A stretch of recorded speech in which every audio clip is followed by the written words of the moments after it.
아침마다 공복에 들기름 한 스푼, 혈관이 깨끗해진다고요? SNS에서 수백만 명이 따라하는 건강 루틴입니다. 인플루언서들은 들기름 병을 들고 인증샷을 올립니다. 댓글엔 저도 오늘부터 시작해요가 넘쳐납니다. 하지만 역설적입니다. 건강해지려던 습관이 오히려 건강을 망칠 수 있습니다. 안녕하세요. 건강한 조언입니다. 오늘은 공복 들기름의 진실과 올바른 섭취법을 의학적 근거와 함께 알려드립니다. 혹시 여러분도 매일 아침 들기름을 드시고 계셨다면 이 영상을 끝까지 봐주세요.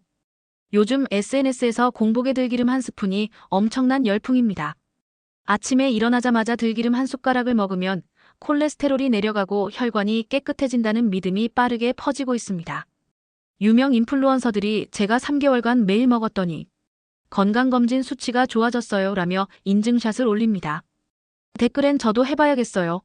엄마한테도 알려드려야겠어요가 가득합니다. 건강 카페와 커뮤니티에서도 이 방법을 추천하는 글이 쏟아집니다. 공복 들기름 챌린지, 21일 들기름 루틴 같은 해시태그가 인기를 끌고 있습니다. 하지만 과연 이 방법이 정말 건강에 도움이 될까요? 의사들은 뭐라고 말할까요? 들기름은 분명 건강한 식물성 기름입니다. 특히 오메가3 지방산인, 알파리놀렌산이 풍부합니다. 이 성분은 콜레스테롤 감소, 염증 완화, 혈관 건강 도움 등의 효과가 있는 것으로 알려져 있습니다. 여러 연구에서 오메가3 긍정적 효과가 입증됐습니다. 그래서 많은 사람들이 들기름을 혈관 청소 기름, 천연 혈압약처럼 여깁니다. 동물성 기름보다 훨씬 건강하다는 것도 사실입니다.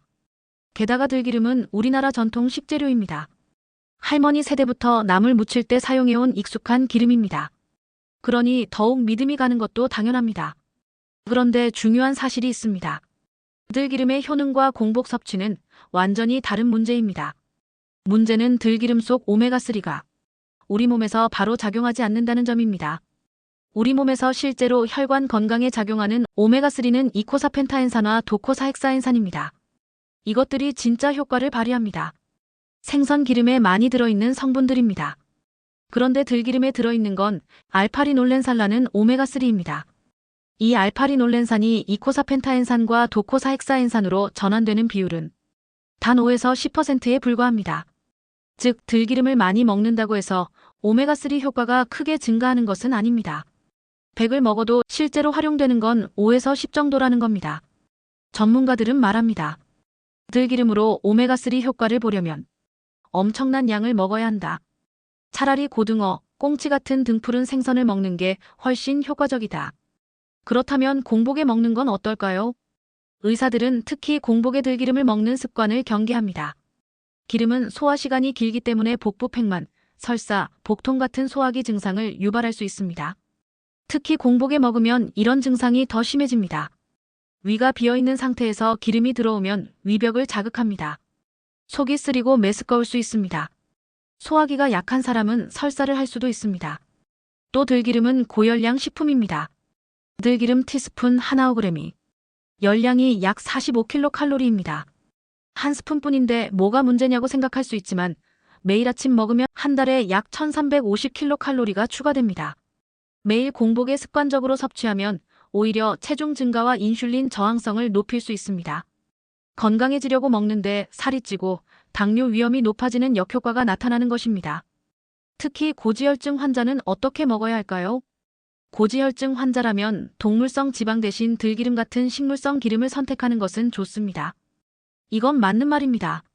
포화지방이 많은 버터, 라드, 삼겹살 기름보다는 불포화지방이 많은 들기름이 확실히 낫습니다. 의사들도 이 부분은 인정합니다. 하지만 이건 역시 지방이기 때문에 과도한 섭취는 오히려 건강에 좋지 않습니다. 아무리 좋은 기름이라도 기름은 기름입니다. 1g당 9kcal의 높은 열량을 가지고 있습니다. 특히 콜레스테롤 약을 복용 중이라면 매일 공복에 기름을 추가로 섭취하는 습관은 권장되지 않습니다. 약으로 관리하면서 동시에 매일 기름을 먹는 건 모순입니다. 의사들은 조언합니다. 고지혈증 환자는 전체 지방 섭취량을 줄이는 게 우선입니다. 들기름을 추가로 먹는 게 아니라 다른 기름 대신 들기름을 사용하는 게 맞습니다. 그렇다면 올바른 방법은 무엇일까요? 전문의들이 권장하는 방법은 간단합니다. 들기름은 공복에 먹는 건강식품이 아니라 요리에 사용하는 건강한 기름입니다. 가장 좋은 섭취 방법은 샐러드, 나물 무침, 채소 요리같이 채소와 함께 먹는 것입니다. 우리 할머니들이 해오던 방식이 정답이었던 겁니다. 이렇게 먹으면 소화 부담이 감소합니다. 채소의 식이섬유가 기름의 소화를 도와주기 때문입니다. 속도 편하고 설사나 복통 위험도 줄어듭니다. 게다가 지용성 비타민 흡수가 증가합니다. 비타민 A, D, E, K 같은 지용성 비타민은 기름이 있어야 흡수가 잘 됩니다.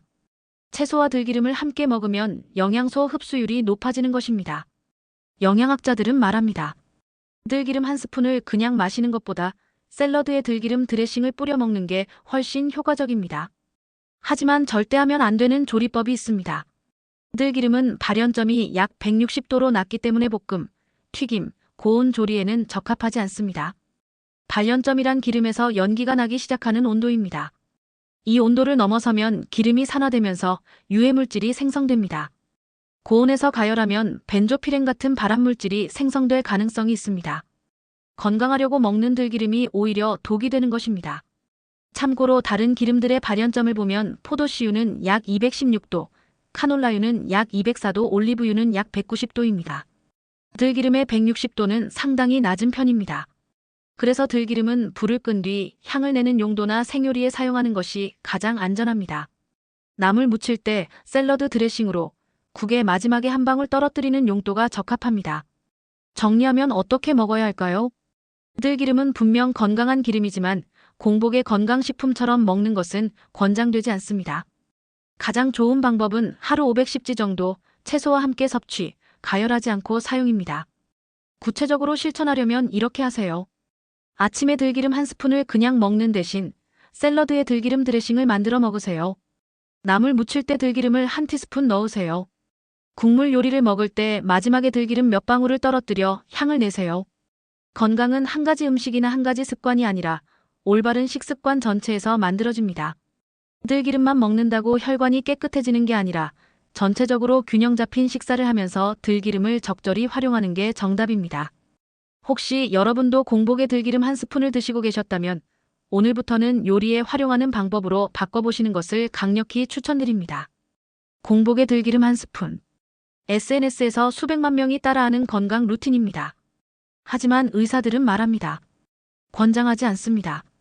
들기름 속 오메가3는 5에서 10%만 전환됩니다. 공복 섭취는 소화 부담과 체중 증가를 유발합니다. 올바른 방법은 채소와 함께 가열 없이 하루 5에서 10g입니다. 건강해지려던 습관이 오히려 독이 될 수 있습니다. 오늘부터 바꿔보세요. 공복에 마시지 말고 요리에 활용하세요. 구독과 좋아요 눌러주시고 오늘도 건강한 하루를 보내세요.